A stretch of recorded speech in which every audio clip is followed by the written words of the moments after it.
இயல் 1 உரைநடை உலகம். பாவாணர் பார்வையில் தமிழ்ச் சொல்வளம். நுழையும் முன் நாடும் மொழியும் நமதிரு கண்கள் என்கிறார் மகாகவி பாரதியார். கால வெள்ளத்தில் கரைந்து போன மொழிகளுக்கிடையில் நீந்தி தன்னை நிலைநிறுத்தி கொண்டுள்ளது தமிழ். என்ன வளமில்லை என்று எண்ணி வியக்கத்தக்கவாறு பல்வேறு சிறப்பியல்புகளை கொண்டு இலங்குகிறது நம் செந்தமிழ் மொழி. தமிழின் சொல்வளத்தை உணர்த்த பாவாணர் அதன் சொல்வளத்தின் ஒரு பகுதியை மட்டும் எடுத்துக்காட்டி விளக்குகிறார். அவர் கருத்தின் வழியே கடலென பரந்த தமிழ் சொல்வளத்தை அறியலாம். தமிழ் மொழி உலகின் மூத்த மொழியாகவும் உயர்தனி செம்மொழியாகவும் திகழ்கிறது. மேலும் அது காலத்திற்கு ஏற்ப தன்னை வளர்த்து கொண்டே இருப்பதால் சொல்வளம் நிறைந்த நிலைத்த மொழியாக விளங்கி வருகிறது. ஒவ்வொன்றையும் தனித்தனியான சொற்களை கொண்டு சொற்பஞ்சம் இல்லாமல் அழைப்பது தமிழ் மொழியின் தனிச்சிறப்பு. இச்சிறப்பினை ஆய்வு செய்த அறிஞர்களுள் பாவாணர் குறிப்பிடத்தக்கவர். மொழி ஞாயிறு என்று போற்றப்படும் பாவாணரின் தமிழ் சொல்வளம் பற்றிய கருத்துக்களும் விளக்கங்களும் தமிழ் மொழி மீதான பெருமிதத்தை மிகுதிப்படுத்துகின்றன. நாட்டு வளமும் சொல்வளமும். ஒரு நாட்டின் வளமும் அங்கு வழங்கும் சொற்களின் வளமும் தொடர்புடையன என்கிறார் பாவாணர். நாட்டு வளம் சொல்வளத்தை உருவாக்குகிறது. சொல்வளம் நாட்டு வளத்தை உணர்த்துகிறது. எடுத்துக்காட்டாக இலைக்கு தரப்பட்டுள்ள பல பெயர்களை சொல்லலாம். இலையின் வன்மை, மென்மை ஆகிய தன்மைகளை கொண்டு தாள், ஓலை, தோகை, இலை என தமிழில் பல வகை பெயர்கள் அமைந்திருக்கின்றன. ஆனால் ஆங்கில மொழியில் இலையை குறிக்க லீஃப் என்னும் ஒரு சொல்லே பயன்படுத்தப்படுகிறது. விளைபொருள்களின் மிகுதியாலும் சொல்வளம் பெருகுகிறது. தமிழ்நாட்டில் பல வகை தானியங்கள் விளைகின்றன. குறிப்பாக இங்கு ஏராளமான நெல் வகைகள் விளைவிக்கப்படுகின்றன. செந்நெல், வெண்ணெல், கார்நெல், சம்பா, மட்டை என பல வகைகள் விளைகின்றன. அவற்றுள் சம்பா நெல் வகையின் சில பெயர்களை தெரிந்து கொள்வோம். ஆவிரம்பூ சம்பா, ஆனைக்கொம்பன் சம்பா, குண்டு சம்பா, குதிரைவாலி சம்பா, சிறுமணி சம்பா, சீரகச்சம்பா போன்ற வகை பெயர்கள் சொல்வளத்தை உணர்த்த உதவுகின்றன. மேலும் வரகு, காடைக்கன்னி, குதிரைவாலி முதலிய தானியங்கள் தமிழ்நாட்டை தவிர வேறெங்கும் விளைவதில்லை. இவ்விளைச்சலால் தமிழில் அது சார்ந்த சொல்வளம் பெருகியிருக்கிறது.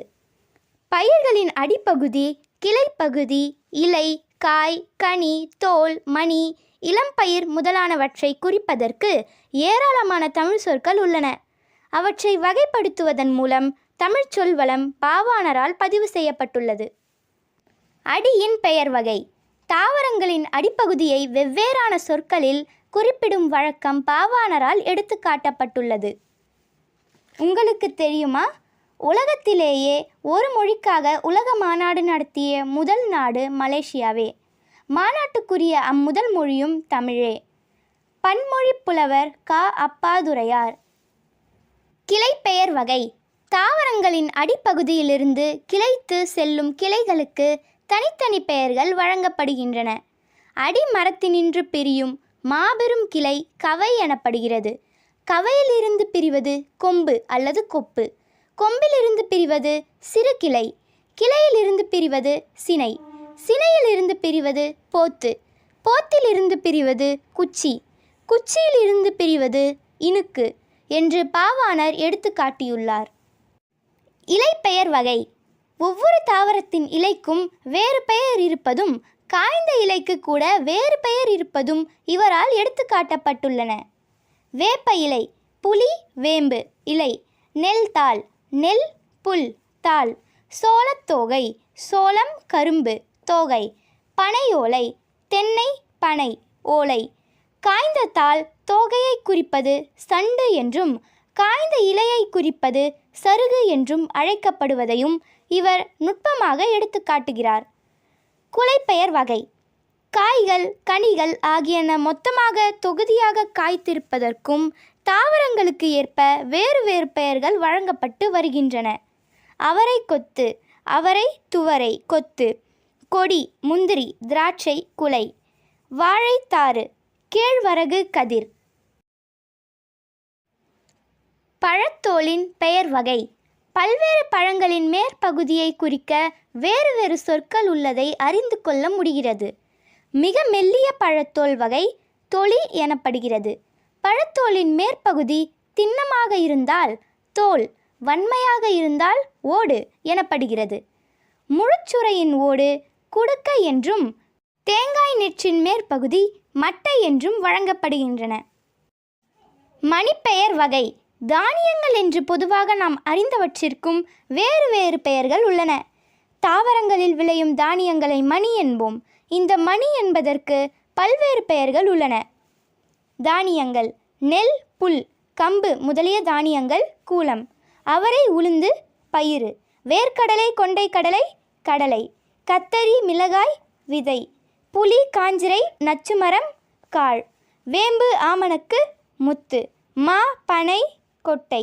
தென்னை, தேங்காய். அவரை, துவரை, முதிரை.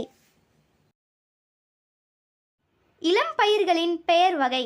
தாவரங்களின் இளம் பருவத்தையும் பல்வேறு சொற்களின் மூலமாக அறியலாம். நெல், கத்தரி முதலியவற்றின் இளநிலை நாற்று எனவும், மா, புலி, வாழை முதலியவற்றின் இளநிலை கன்று எனவும் வழங்கப்படுகின்றன. பிள்ளை என்பது தென்னையின் இளநிலையை குறிக்கிறது. பனையின் இளநிலையானது மடலி அல்லது வடலி என வழங்கப்படுகிறது. பல சொல் வகைகள்: வித்து வகை, வேர் வகை, பூ வகை, காய் வகை, கனி வகை உள்ளிட்ட 20க்கும் மேற்பட்ட தாவரங்கள் சார்ந்த பல்வேறு பகுதிகளை குறிக்கும் பெயர்கள் தமிழ் சொல்வளத்தின் சிறப்பை புலப்படுத்துவதை பாவாணர் எடுத்து காட்டுகிறார். சொல்வளம் நிறைந்த மொழியானது அது பயன்படுத்தப்படும் நாட்டின் வளத்தையும் நாகரிகத்தையும் உணர்த்துவதுடன் பொருளை கூர்ந்து நோக்கி நுண்பாகுபாடு செய்யும் மக்களின் மதிநுட்பத்தையும் உணர்த்துகிறது. இதை பகுத்தும் தொகுத்தும் வகைப்படுத்தியுள்ள பாவாணரின் தமிழ் சொல்வளம் பற்றிய கருத்துக்களை உணர்ந்து மொழியை பயன்படுத்துவோம். மொழி ஞாயிறு என்றழைக்கப்படும் தேவநேய பாவாணரின் சொல்லாய்வு கட்டுரைகள் நூலில் உள்ள தமிழ் சொல்வளம் என்னும் கட்டுரையின் கருத்து பாடமாக தரப்பட்டுள்ளது. இக்கட்டுரையில் சில விளக்க குறிப்புகள் மாணவர்களின் புரிதலுக்காக சேர்க்கப்பட்டுள்ளன.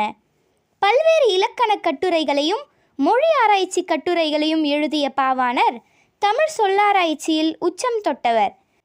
செந்தமிழ் சொற்பிறப்பியல் அகர முதலி திட்ட இயக்குனராக பணியாற்றியவர். உலகத் தமிழ் கழகத்தை நிறுவி தலைவராக இருந்தவர். அலைக்கடல் தாண்டி மலைப்பல கடந்து எத்திசையிலும் பரவிய தமிழினத்தின் ஒரு பதிவு. எத்திசையும் புகழ் மணக்க கடல் கடந்து முதலில் அச்சேரிய தமிழ். போர்ச்சுகீஸ் நாட்டின் தலைநகர் லிஸ்பனில் 1554 கார்டிலா என்னும் நூல் முதலாக தமிழ் மொழியில்தான் மொழிபெயர்க்கப்பட்டது. இந்நூல் ரோமன் வரிவடிவில் அச்சிடப்பட்டுள்ளது. ரோமன் எழுத்துருவில் வெளிவந்த இதன் முழு பெயர் கார்டிலா டி லிகோனா தமிழ் இ போர்த்துகீஸ்.